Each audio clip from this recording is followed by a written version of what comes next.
প্রিয় দর্শক মণ্ডলী, দেখেন ট্রাফিকের দায়িত্ব পুলিশ পালন করার নামে তা নিয়ে মানুষের হাতে কুপাচ্ছে এবং এটা সাতক্ষীরা শহরে ঘুরছে। এই সেই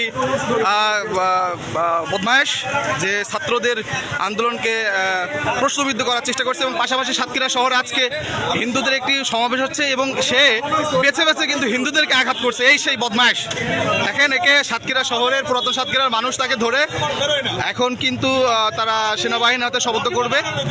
অস্ত্রটা দেখি ভাই, অস্ত্রটা একটু দেখান যে আসলে কিভাবে দিনের বেলা এখন দুপুর 2টা বাজে 3টা বাজে সেই মুহূর্তে হাত বাঁধেন এই অবস্থায় এই যে এইভাবে ট্রাফিক হেলমেট নাই এই বলে সে কিন্তু কতটা ধারালো অস্ত্র হলে এটা খুবই ধারালো মানতেছে না। দেখেন দুপুরবেলা সে কিন্তু মানুষের মাথায় হেলমেট নেই এই বলে সে কোপাচ্ছে। এই কি আসলে স্টুডেন্ট না? স্টুডেন্ট আপনারা এর দায়িত্ব দিচ্ছে কে বলে?